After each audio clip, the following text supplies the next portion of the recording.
Poikayil Appachan, also known as Poikayil Yohannan, was born in 1879 and lived until 1939. He is a preeminent figure of the Kerala Renaissance and born into a lower caste. His parents and his own community had to undergo a lot of bitter experiences, and because of the rigid caste system and discrimination, untouchability, and social exclusion that he had to face among Hindus, he embraced Christianity by the time he was of the age of 17 so that he could escape the social stigma of casteism. But as soon as he got inside Christianity, the church did not offer any space to the Dalits, and even in the church, they would have to face the so called upper caste Christians, and naturally, they had the Varna system in its shadow. As a result, because Christianity could not satisfy the dissatisfaction that he had to face, he found out that the only way for Christian Dalits to find and establish a space for themselves was to make a congregation of their own. So, Poikayil Appachan founded the Pratyaksha Raksha Deva Sabha (PRDS), with the establishment of which he came to be known as Poikayil Sri Kumara Gurudevan. So, we can see that in his literary works, there is a reflection on how the history of Dalits remained under erasure for several ages, or rather, there is an unwritten history of the Dalit community. So, this social injustice that furthered the marginalization and communal subjugation and social stigma of the Dalits is evident in the poem written by Poikayil Appachan titled No Alphabet in Sight. In Malayalam, it is titled as Kanunnillo Raksharavu. This painfully sketches how history has no place for the poet's race, and in a very defined manner, the song becomes a plea for reclaiming the erased histories of the oppressed people of the society. Let's see the poem No Alphabet in Sight by Poikayil Appachan. About my race, I see no alphabet about my race. I see histories of many races. Okay. So, in the beginning, he talks about how he searches for the name and history of his own race in written histories. But nowhere he could find even an alphabet about his race. When he looked through the Bible, the very first book of the New Testament, that is the Gospel of Saint Matthew, it starts with the genealogy of Jesus Christ, the different generations that have come before Jesus Christ. So it begins with the book of the generation of Jesus Christ, the son of David, who is the son of Abraham.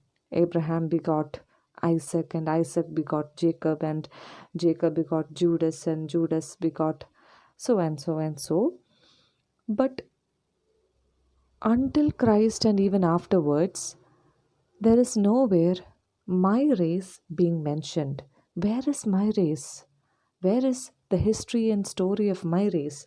I cannot find even an alphabet about my race. I see no alphabet about my race, whereas I can see many races, their history is being written, even in the Bible, but I can't see mine.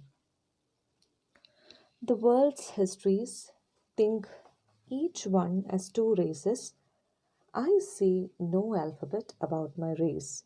So I can see that the history is divided as two races, before Christ and after Christ. But where is my race situated? Before and after? I can't find mine. There is not even one alphabet about my race. So, this my race is a reference or allusion to the poet's own race, that is, being a Christian Dalit. So, the church's refusal to acknowledge the history or genealogy of the Christian Dalits. This is evident in that line. I see no alphabet about my race. Then there is a sort of a despair here when the poet says, "Oh, that there was no one in the ancient world to write the story of my race." He wonders, how could there be no one in the ancient world to write the story of his own race? There was nobody in history or in the ancient world who could move their pen to write the story of the poet's race. And he says that when he thinks of it, regret begins within him. He feels a great regret because until now, until this point of time, nobody has written the story of his own race. So, this realization that the history of his own race remains unwritten, or he is not sure whether his history is not written or whether erased, that is not mentioned here. But then he says that he begins that feeling that regret. Okay, if there is somebody from his generation or from his next generation who wants to know about the roots of their race, there is no reference or record in history. So he feels regret, and so he decides. This self realization makes him decide something. Let me add something in my own melody. Okay, I feel a regret because there is nothing written about my own race. There is no place for my race in history. So let me add certain things in my own way, in my own melody. These lines, if you see the original in Malayalam, you can see ഓർത്തിടുമ്പോൾ ഖേദമുള്ളിൽ ആരംഭിക്കുന്നേ അവ ചേർത്തിടട്ടെ സ്വന്തരാഗത്തിൽ ചിലതെല്ലാം. So he says that he cannot write everything, but certain things, at least a little bit of his own history, he wants to write it in his own voice, in his own manner, in his own melody. And what is that something that he wants to add? The story of how a people who lived from times long ago in Kerala came to be lowly on earth.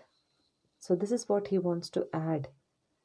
Nobody in history has mentioned how a category of people who has been living on this earth from time immemorial, but who has come to be known as the most lowly people on earth. How the story of a people who have been here in Kerala who have not been mentioned anywhere in history. Let me add something to that. Now he says that maybe in history our race is not mentioned because somebody must have felt ashamed of it. I am not ashamed of the frailties of our caste.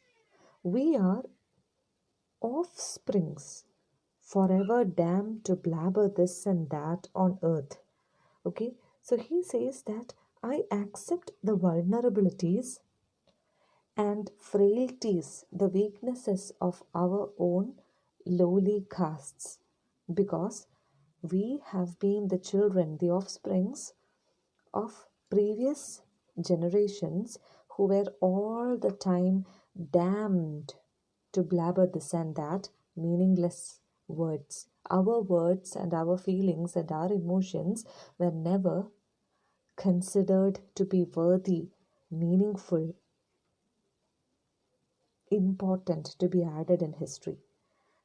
Okay, I am not ashamed of the vulnerabilities and weaknesses of our own caste. I understand that we are the generations of a caste, a people who is forever damned. Then he again continues, everyone blames us without a qualm. Okay? All the time, somebody or the other blames us without thinking of how we would feel. How is it that God, who gave shape to everything today, allows everyone to blame us in this manner till the earth and the sky end? So, this is a very painful question that the poet is asking. A very sharp, blatant, but painful question. He is wondering, how is it that God, who gave shape to everything today, who created or who is believed to have formed this earth and its beings, how does it feel like a God who allows everyone to blame us until this earth and sky end? So, how can you call that God as a just person if he allows everyone to blame us, keep us at bay? Everyone blames us from the beginning of times till the end of times. How is it possible for a God to do that?